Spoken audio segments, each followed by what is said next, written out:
Hi guys, so this lesson is going to cover all of the potential essay themes you could possibly face a question on when it comes to your China and global economy essay title. Now, within each of these areas that I've highlighted here, what I suggest you do is go back through those videos on China and the global economy, and if you just try and put together 3 to 4 detailed paragraphs that you would want to fully analyse and evaluate in regard to each of these essay titles, then a final judgment, of course. The structure is very straightforward for this China paper, and I'll be showing you a really top marks D1 exemplar in a forthcoming lesson. So let's take a look at some of the areas that I've highlighted here. So number 1, the global balance of economic power continues to shift to the east. Evaluate the impact on the global economy. So very open, very ambiguous, vague question, this one. Now, what's likely to be the main root of argument here? Well, of course, it's China's economic development and the reasons behind that, but also to what extent those trends will actually continue and whether this global balance of economic power will continue to shift to the east. Of course, we're aware that China needs to change its economic model.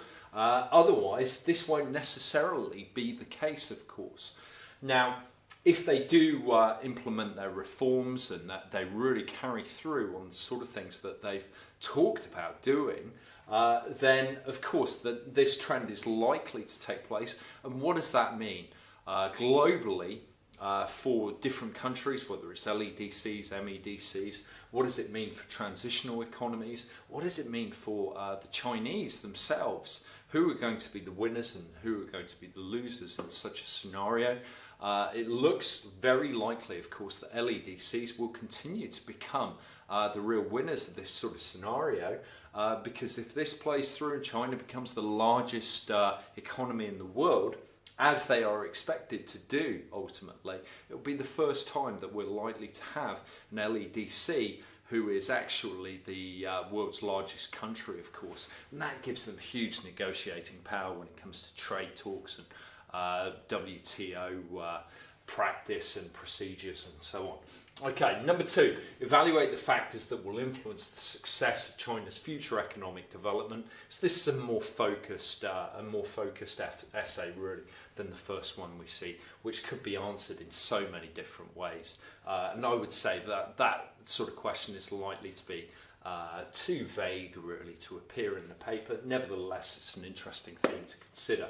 So this one, very much focused on China's future economic development. You'd be able to characterise the different approaches necessarily in the short term as well as in the longer term, and the speed at which the Chinese will want to actually introduce and implement these reforms that are so necessary.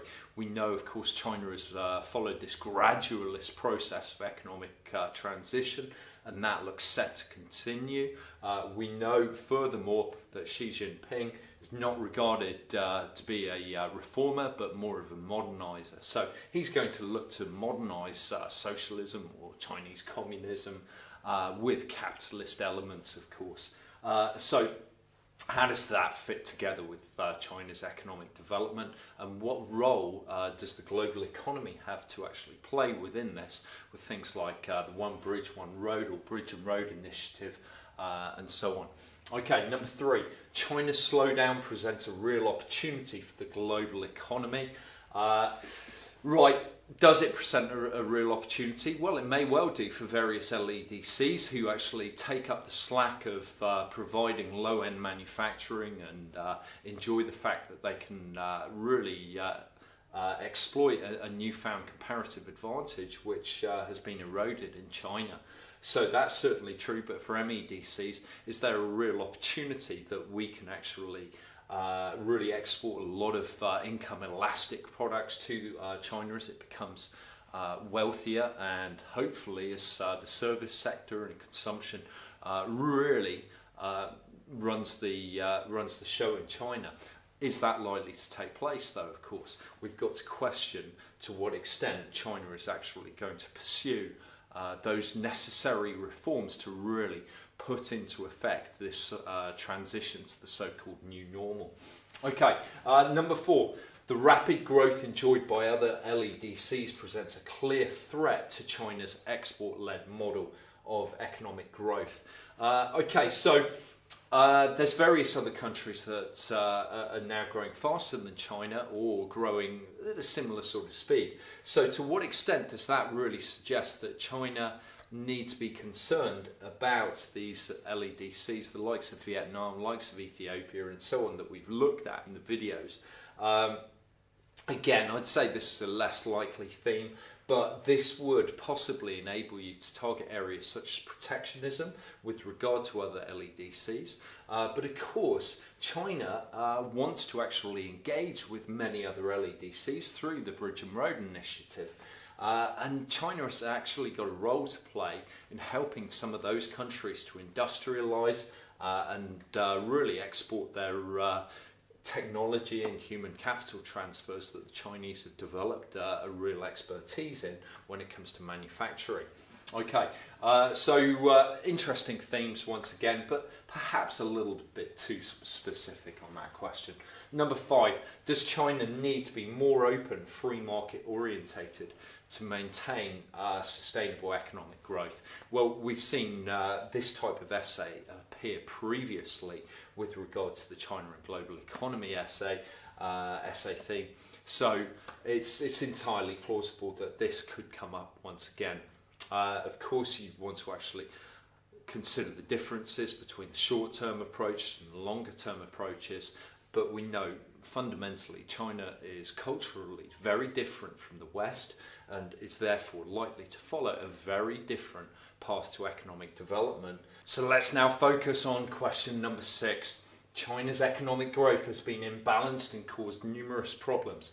Evaluate the relative success of China's growth. Okay, so we're completely aware that China's growth has been imbalanced. You obviously need to address the model of economic growth that has been used by China, the investment and export-orientated approach that has been used, and why that's likely to, of course, change. In addition to that, you'd also want to address those problems that it has, of course, caused. But a more sophisticated answer in this area would look at who this has caused problems for. So, for instance, when it comes to migrant workers, to what extent have migrant workers benefited? What about those people that actually live in cities? To what extent have they benefited, or have they actually experienced problems as a result of China's economic growth? And then what about the actual successes in the global environment? So if you look at Western consumers, of course, we've been able to actually enjoy very, very cheap Chinese produced manufactured goods. That's really contributed to falling prices of many consumer goods, and that's been enormously beneficial to consumer surplus and improved living standards, but it's also led to significant current account deficits. So that's an interesting theme. In addition to that, you can also pursue the actual structural unemployment that has been caused by the rise of China as in becoming the so-called workshop in the world, and what is likely to happen with China's growth as they continue to evolve that model.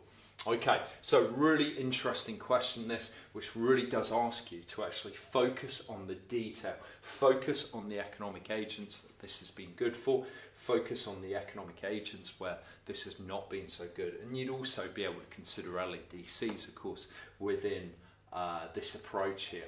Okay, number 7, China's economy is slowing down.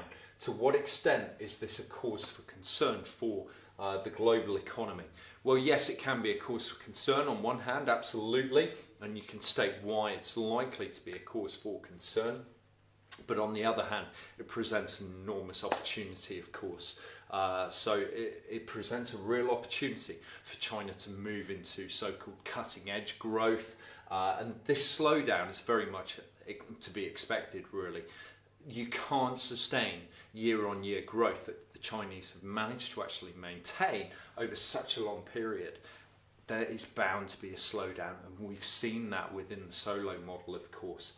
Okay, so yeah, it's really then asking you to actually look at the opportunities and threats for the global economy as China continues to hopefully develop, and what you'd actually want to be taking place in terms of the economic reforms and so on. Okay, number 8, China is set to become the world's largest economy. To what extent is this inevitable and desirable? So almost a very, very different slant on this. This is almost framing it as a real negative. This framing it as a positive for the Chinese economy, of course. Now, to what extent is this inevitable? Well, it's certainly not inevitable, and it does rely upon the Chinese actually reforming their economy and actually really committing to a new form of economic development and growth.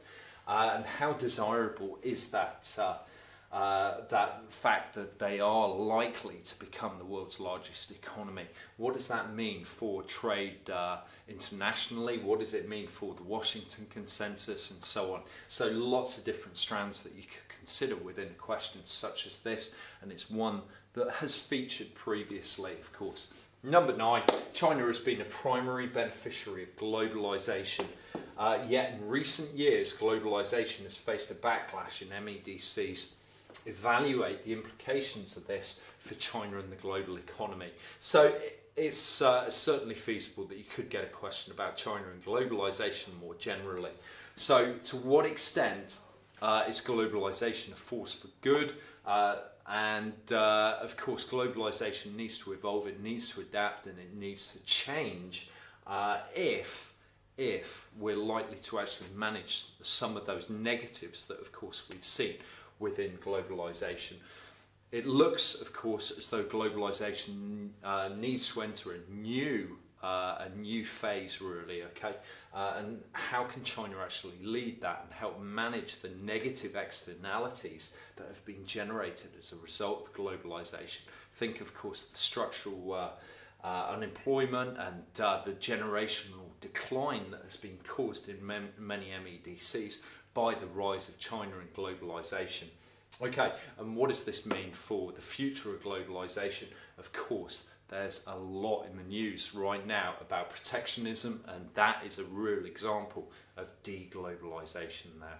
Okay, so this is all interesting stuff, guys. We got more lessons coming up on the China theme. I'll really help you out with the structure. I'll show you almost top marks essay response. So we've got some great stuff coming up. Watch out for that.